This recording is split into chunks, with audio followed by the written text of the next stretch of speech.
And we're joined by Speaker Emerita Nancy Pelosi. It's so good to see you here in person. My pleasure to be here. Thank you so much. You know, tomorrow morning at the Capitol, you and other members of Congress will be there to certify the election win in 2024 of Donald Trump.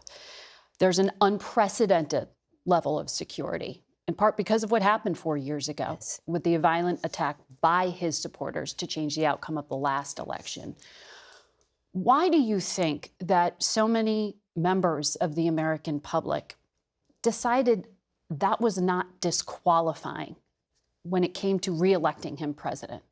Well, again, thank you for the opportunity to talk about this, because the denial that they had about the election, which was what they were acting upon, and the denial that they've had since then about what happened on January 6th is just appalling. They want to revise history, and they just can't. But I'm so glad that they have increased security, and I'm hoping that this will be very peaceful, because the public knows that. Now, to your question, I think it isn't. I wouldn't say that the American people disregarded this. They just had a different view as to what was in their interest economically and the rest. So I don't call this a disregard of January 6th. I just call it something that they saw in their interest economically. But I mean, even just last night at Mar-a-Lago, Donald Trump was screening a documentary about the 2020 election, claiming his win and trying to talk about the legal challenges he had. There seems to be a continued effort to claim that he won in 2020. It's really sad. It really is sad. And I don't know about the film that he had and the rest, but it's almost sick that he would be thinking that in 2020.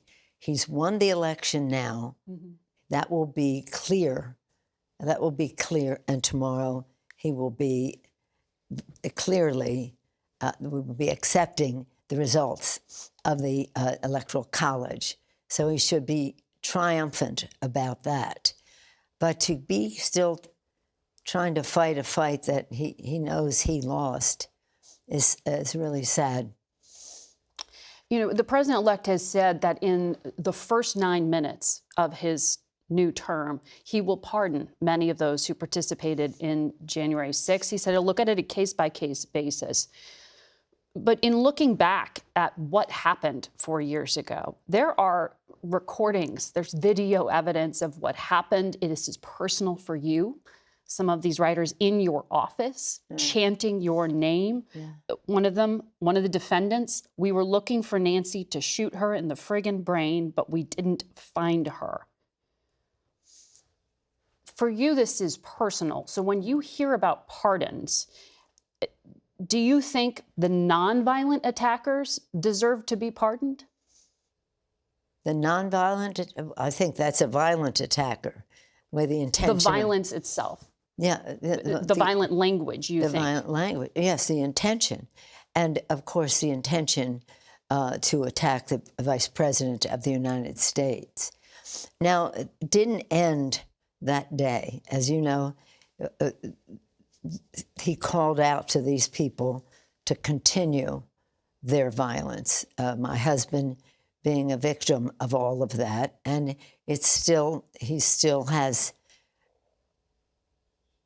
injuries from that attack, so it just goes on and on. It isn't something that happens and then it's over. No, once you are attacked, you have consequences that continue. So I don't. It's really a strange person who's going to be president of the United States who thinks that it's okay to pardon people who are engaged in an attack. But let's do this.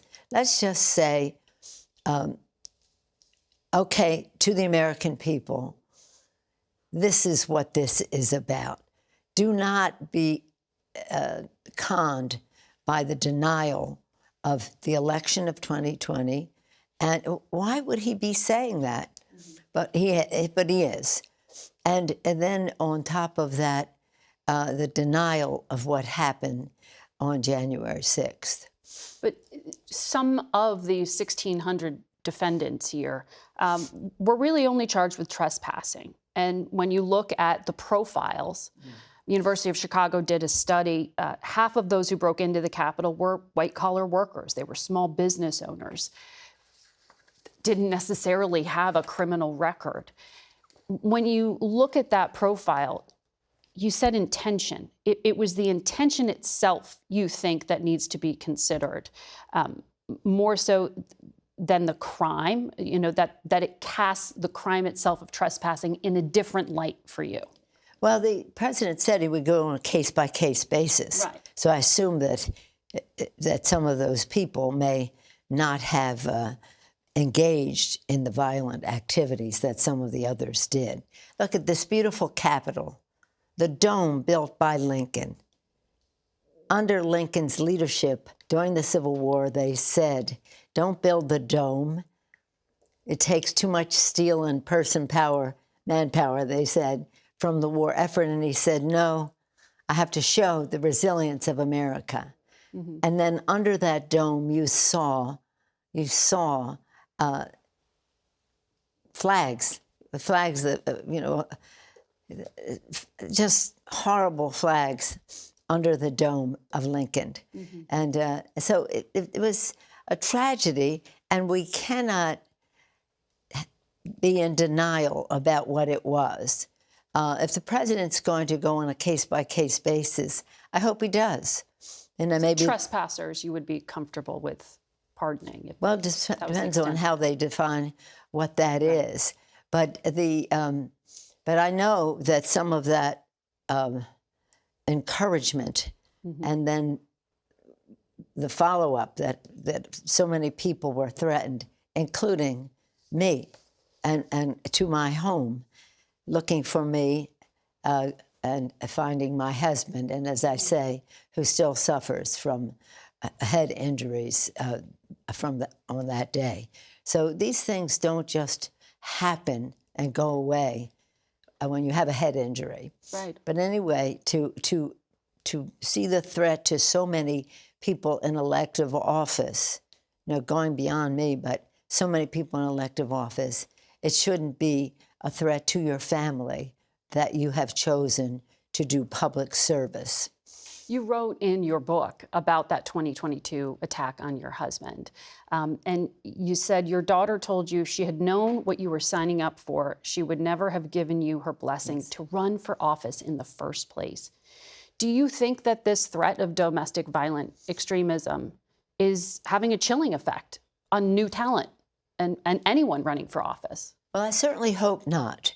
But over the years, when I was encouraging people to run for office, especially women, they would say, we could never take the abuse that you take. And that was really just abuse. It wasn't physical. It was criticism and the rest of that. And we don't want our children subjected to that. And yes, I do think it will have a negative impact on people running for public office. Just, in other words, if you're a mom and they go after you as a mom, and your child comes home crying from school because somebody said a negative thing because they saw it on TV, mm-hmm. that the other side said something bad about you, you might not run for office. So you think it will discourage particularly women? Particularly women. From running? Yeah, I do. I know that it has, but I hope that it will not, that we will shine a bright light on this and just say, this is unacceptable. Mm-hmm. This is unacceptable. See, for women, women are known to be more, shall we say, ethical than men. And so when they go after women candidates, they go after their ethics. Mm-hmm. And they'll say this, that, and the other thing.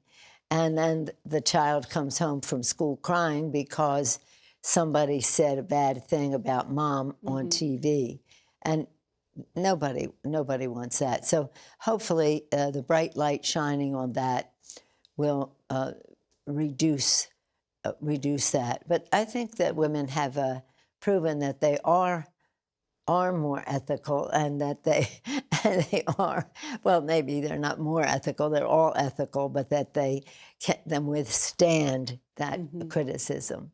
Well, you, during the first Trump presidency as Speaker, you took very public stands to challenge Donald Trump when he was president.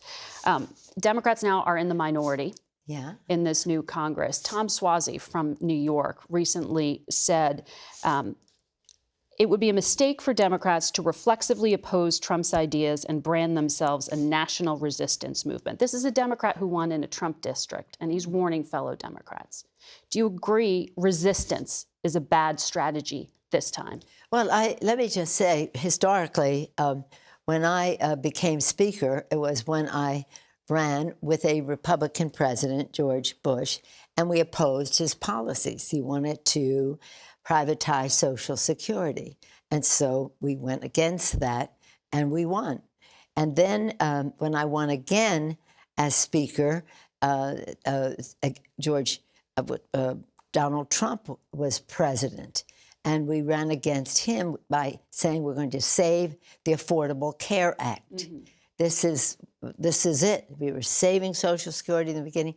Now we're saving the Affordable Care Act. So we won the majority, yes, by disagreeing on certain points. That doesn't mean you disagree on every issue, no. But it does mean that you protect the values that bring you to Congress, the vision that you have about health care, the values that you have about health care again, because health care is an issue that is so important because the health care costs are so high that it affects whether you can have housing, whether you can have food on the table and the rest. And so you would encourage Democrats to work with Donald Trump on an issue like health care? Well, I don't know that he wants to be on health care. Are there opportunities to work with him on anything? No, there have been other issues. No, on health care, no. But we worked with George Bush on many issues, several issues, let me say. And no, I don't say that we should work with him on health care. I'm saying we are out there to protect the Affordable Care Act. He said Obamacare sucks. Now, that's not something we want to work with, that Obamacare sucks. So we want to be out there to save the Affordable Care Act and recognize that reducing the cost of health care can enable people to have housing, have food on the table, and the rest. And there's studies that show the relationship between ability to have housing and food when you have good, affordable care, health care. Speaker Emerita, thank you for your time today. Thank you. My pleasure to be with you. Thank you.